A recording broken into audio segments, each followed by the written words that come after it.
What's up, everybody? Welcome back to another video on JQ Cars. Today we are talking about the cars I am most excited to come out in 2026. This is all purely new models. It is not an updated model.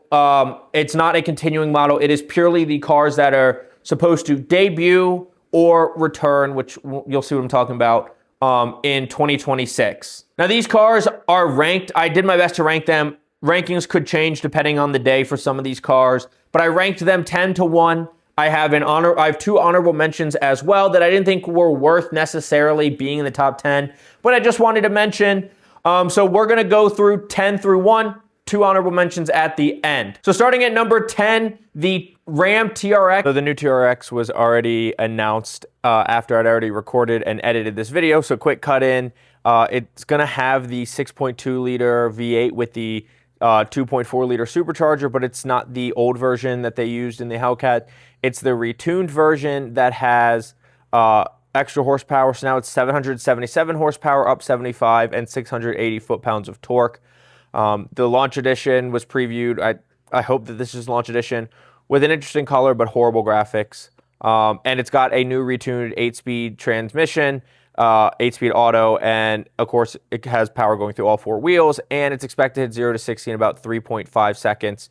So that's what was released. I'm going to let myself talk about my pre-release information, but that's the release information. Back to the main video. Is expected to return, and this is what I meant by some of them are just returning, but it's not like, okay, the 2019 Charger to the 2020 Charger, like it's a new car, but it's expected to have the 6.2 liter V8 Hellcat motor again.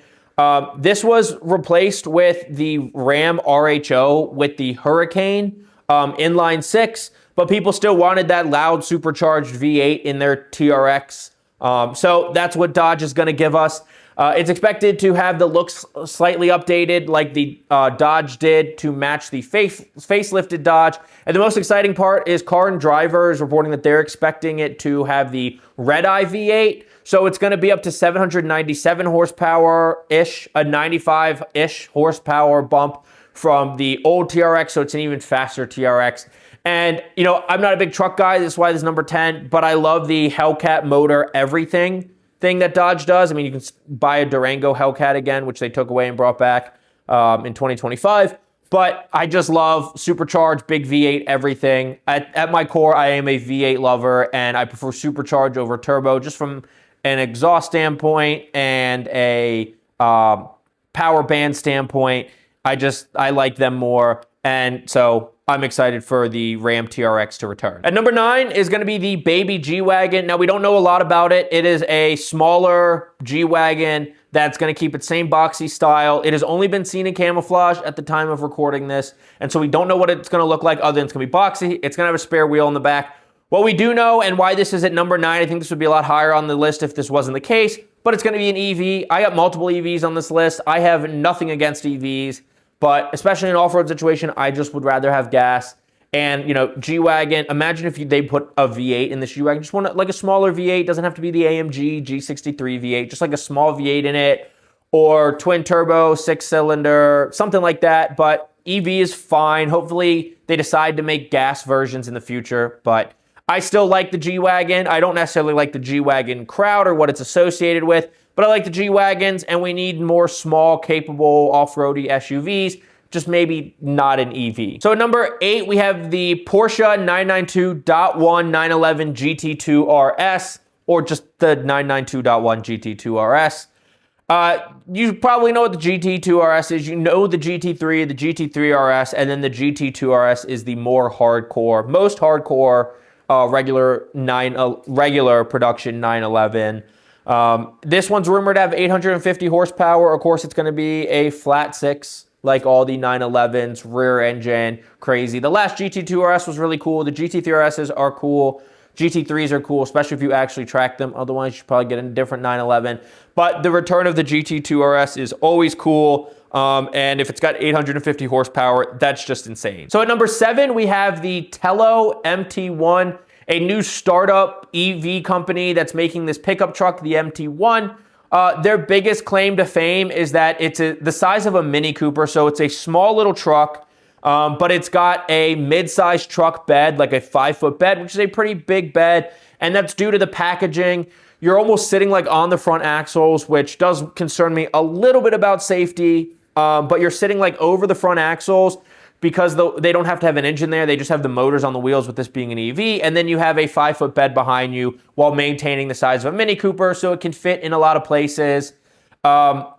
And so, a lot of people don't need F-150s and Ram 1500s and Silverado 1500s.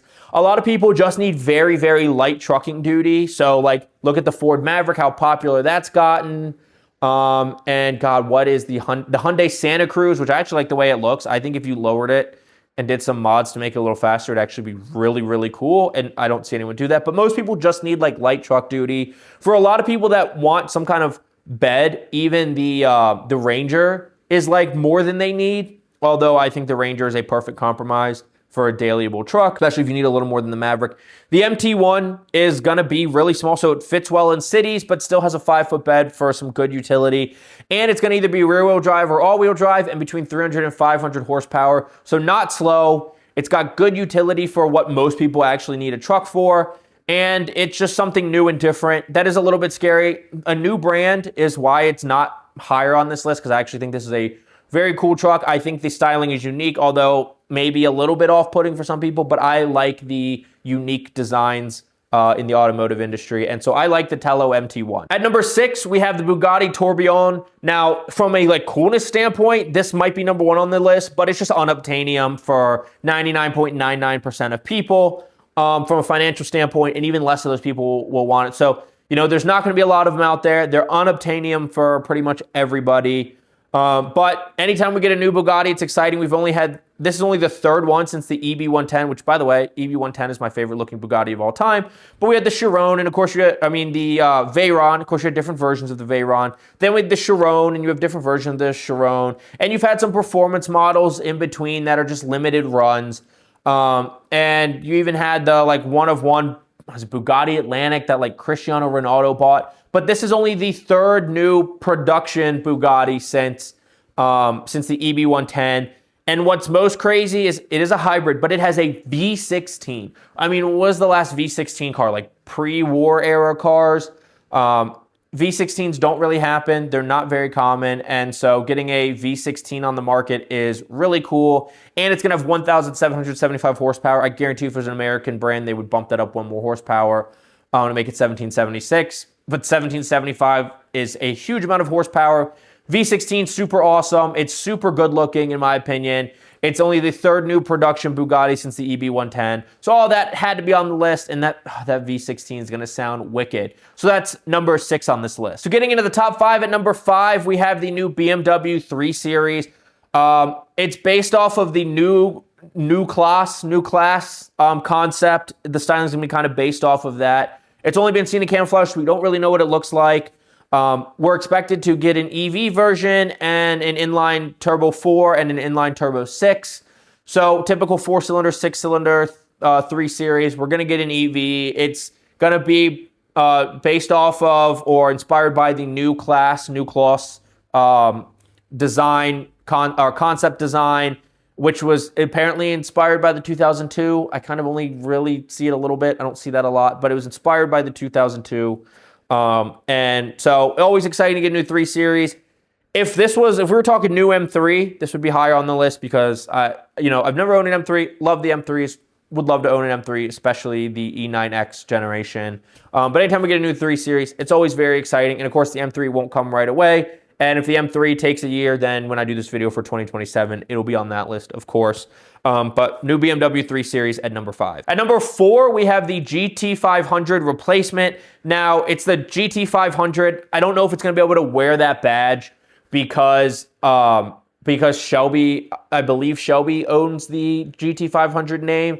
And so it'll be the GT500 replacement because every generation has some kind of Cobra, right? It'll probably be something Cobra if they can't use the GT500 name. But it's always exciting. I wish we'd get another GT350. The S550 GT350 is one of my favorite cars of all time. So I would be more excited to get a GT350 and more road track than drag strip focused car. Although the GT500 S550 does really well around a track, and so will the next one. The GTD is what, like 850 or 815 horsepower? I know it's over 800, so it won't be that powerful. I think the last one was like 750, so it'll probably be 775 to 800 horsepower. And getting a new GT500 is always exciting. It's going to have a supercharged V8 nicknamed Legend, so that's interesting.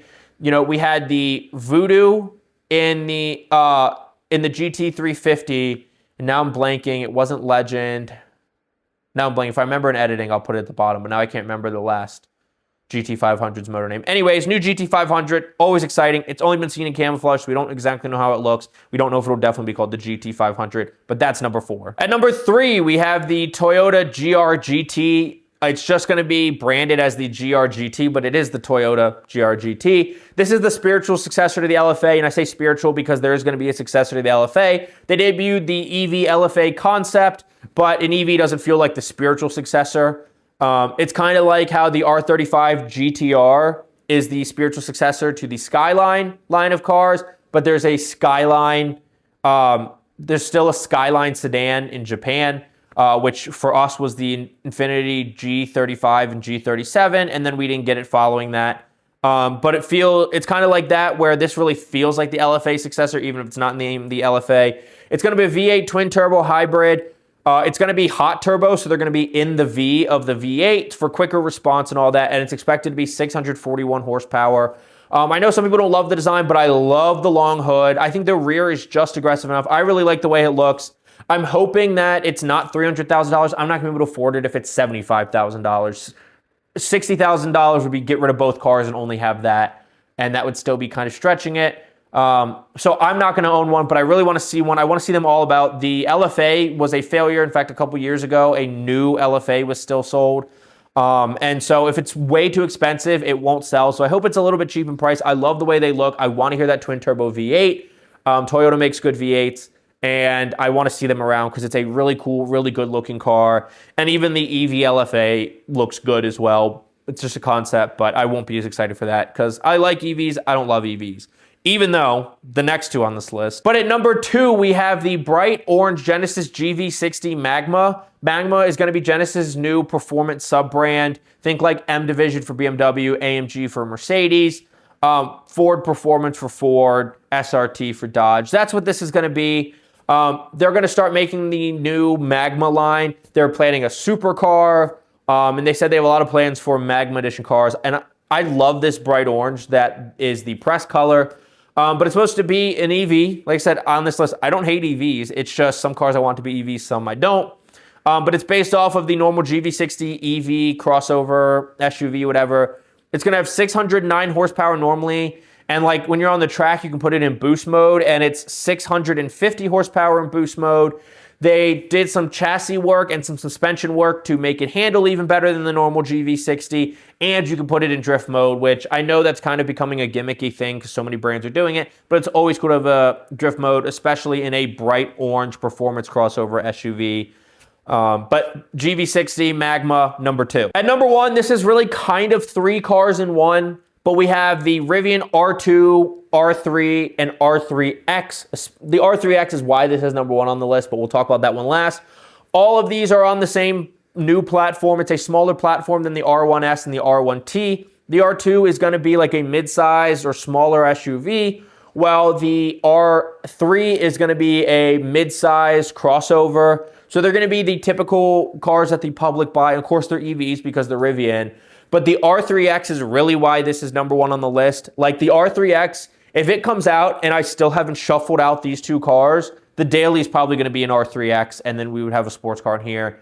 The R3X looks really cool. They already said that it was, or the R3 and especially the R3X was inspired by old rally car design, like the Delta Integrale. So it would fit my hiking needs. It would fit some off-roading needs. And it just looks so cool. And it's going to be so fast because EVs are fast. They're quick. They're not fast. I hate saying fast. EVs are quick. They're not fast.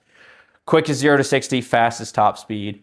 EVs are quick. It looks so cool. Like I said, I'm not opposed to EVs. I love the R3X. And, you know, if it's within budget range, even if I have replaced these 2 cars, like if I get a sports car daily and an SUV daily and a sports car second car, I think the SUV would be gone immediately for an R3X. So the R3X is like the number one car, and it just looks so good. It's going to be performance of the R3X. It's going to be able to go off-road. I would really love if they like rallyify, skid plates, good suspension, like this, but in EV small crossover form. Like that would be so cool, and it would make the R3X easily, in my opinion, the coolest car of 2026. And there is maybe cooler cars like the GT2 RS, the GT500, the GR GT. God, there's a lot of G here. Of course, the Tourbillon. But when I went through this list, it was my top 10 because it's also based on something that I could potentially have. Like the R3X, if it's in the mid 40s, I could swing that in my budget, right? The GV60 Magma, hit depreciation in a year, I could easily get that. The GR GT was too cool to not put up there. The GT500, maybe in a few years after it comes out, get some better jobs, something to be able to afford. But I'm not going to get a GT2 RS. I'm not going to get a Tourbillon. I'm not enough of a truck person for the Ram TRX. Baby G-Wagon's cool, but it's an SUV, it's an EV SUV, and it's got to be really cool like the R3X for really be high on the list. So, there's ones that you can argue on here. If the M3 was being talked about and not just the 3 Series, that might be number one. But the R3X is like a goal car that I've had for a couple years, so that ends up number one on the list. Moving on to honorable mentions, at number 2, we have the Aston Martin Valhalla. It's a twin-turbo hybrid V8 that they get. The V8 comes from AMG. It's going to be a hybrid. It's going to have 1,064 horsepower.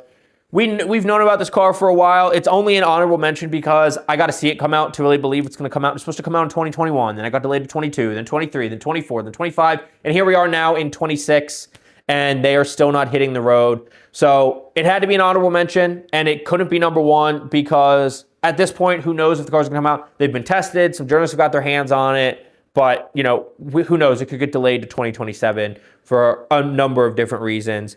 But at number 1, and this is probably the most boring car on the list, but like as somebody who wants to have kids soon and likes when people do questionable things with cars, with companies, I should say companies, not people, is the Toyota RAV4 GR Sport. It's got the same 320 horsepower output from its 6-cylinder hybrid. Is it a 4-cylinder hybrid? It might actually be a 4-cylinder hybrid. It's got the same 320 horsepower output that the top of the line other RAV4s have. All the RAV4s are hybrid. But this really got me on here this really got on the honorable mentions for its like styling. I just think it looks ridiculous in a fun way. It's got giant inlets in the front like the GR Corolla and the GR Yaris do. It's got this massive front grille, like it really needs the air intake. It's got this spoiler, which I think is like ironically cool on the back of it. And the styling is just kind of crazy. It's very GR-fied. It looks like a GR Corolla grew up and became that when it became a dad. And it's got good room. And they did do a little bit like suspension tweaking, but like according to people like Doug DeMuro, you can't really feel that difference and you won't in the daily driving. But I just love this from a styling standpoint. And 320 horsepower is not it's not slouchy, right? It's still decent. It's as much as a regular person could ever actually need. It's more than a regular person will ever really use. And this is really a car for regular people that want to be a little bit sporty. But I just love the way it looks. And if it wasn't so expensive, I would genuinely, even though it doesn't quite give me what I want, genuinely be thinking about it because it's got Toyota reliability. And I love the crazy looking styling. And you're just not going to see a lot of them. They're going to be rare because a lot of people are not going to buy them, which also to me will make them even cooler down the road when they're hard to find. And who knows, maybe one day I'll just buy one for fun. To rotate in and out of the car rotation. But those are the 2026 cars that I'm excited for. In order, we had the TRX returning, the Baby G-Wagon, the GT2 RS, the Tello MT1, which is just crazy, and I hope people actually buy them. More new car brands are better. The Bugatti Tourbillon, the new BMW 3 Series, more really the internal combustion gas engine than the EV. The GT500 replacement, the Toyota GR GT, the Genesis GV60 Magma, and the Rivian R2/R3/R3X, and of course our honorable mentions of the Aston Martin Valhalla and the Toyota RAV4 GR Sport. I almost said line, GR Sport.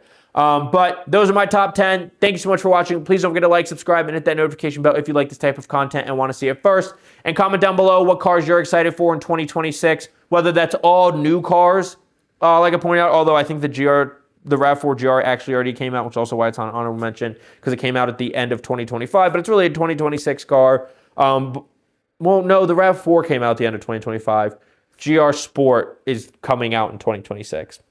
That's what it is. But let me know what you think in the comments down below of my list, what I missed, what's on your list, where would you rank these? Let me know your 2026 automotive excitement down below, and I will see you in the next video. Thank you again for watching. Bye.